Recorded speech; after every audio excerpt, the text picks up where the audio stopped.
Viewers, আশা করি সকলে ভালো আছেন।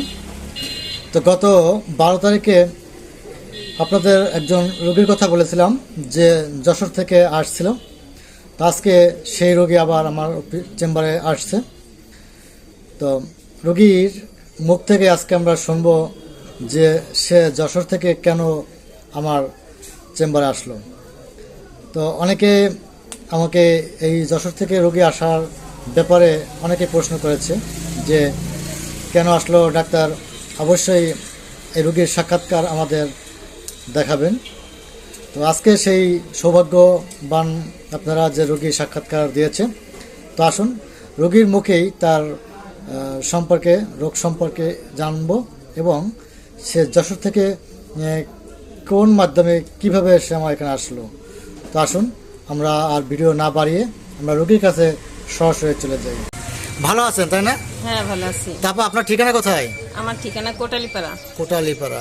তো আপনি কার মাধ্যমে আমার এই চেম্বারের কথা আপনি জানতে পারলেন?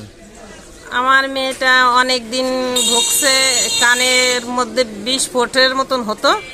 তাই আমি এক ভ্যানালার কাছে শুনছি এই আপনার নাম বলছে আর এই চেম্বারের কথা।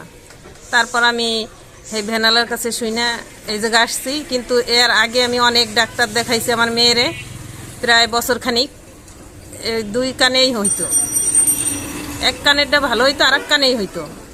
তারপর বছরখানিক দেখানোর পর আর ভালো হয় না। তারপরে এই দাদার ঠিকানা পেয়ে আমি এই জায়গায় আসার পরে আমার মেয়ে এখন আল্লাহর ইচ্ছে অনেক সুস্থই হয়ে গেছে। তারপর আমার বোন আরও অনেক মানুষের আমি বলছি যে গাইছে। এখন আমার বোনের ওই সমস্যা, তা আমি তারে নিয়ে এসেছি। আজ 12 দিন ওর ডাক্তার এই জায়গার ওষুধ খাওয়ার পরে ও এখন আল্লাহ দিলে অনেক ভালো। তো দর্শক, আমরা এখন সেই আমার আপার যে বোন, যে বর্তমানে এখন আমার এখানে চিকিৎসা নিচ্ছেন, তার কাছ থেকে আমরা তার রোগের সম্পর্কে আমরা একটু জানবো। তবে আপনি এখন কেমন আছেন?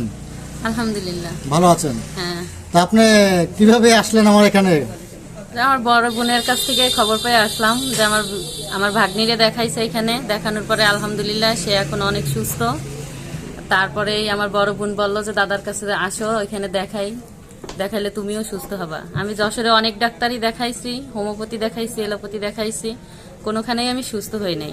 কিছুদিন সুস্থ থাকার পরে আমি আবার অসুস্থ থাকি। পরে এই যে 12 দিন হয় এখানে আসছি, 12 দিন আগে আইসে দাদারে দেখাইছি। দেখানোর পরে আলহামদুলিল্লাহ আমি এখন অনেকটাই সুস্থ। আশা করি আমার এটাই সুস্থ হয়ে যাবে ইনশাআল্লাহ। তো দর্শক, ওনার প্রবলেম ছিল কানের ভিতরে ফোড়া, এবং কানের ফোড়া থেকে আপনার পয়জন বের হতো, চুলকাইতো। তো উনি অনেক ডাক্তারই দেখিয়েছেন। যাই হোক, ও সে আজকে গত 12/12/2024 আমার চেম্বারে আসে। তো আজকে 12 দিন সে মোটামুটি 80% সুস্থ আছে। তো আজকে আসছে, সে যশোর আবার চলে যাচ্ছে, তাই তাকে লং টাইম ওষুধ দিয়ে দেবো। তো দর্শক, যদি আপনারা আমার এই আলোচনা এবং রোগীর কথা যদি আপনার ভালো লেগে থাকে, অবশ্যই বেশি বেশি শেয়ার করবেন, যাতে আপনার পরিচিত কোনো ভাই বোন যদি কোনো সমস্যায় থাকে, তারা যেন আমার চেম্বারে যোগাযোগ করতে পারে এবং ভালো পরামর্শ বা চিকিৎসা নিতে পারে। তো সকলকে ধন্যবাদ, সবাই ভালো থাকবেন।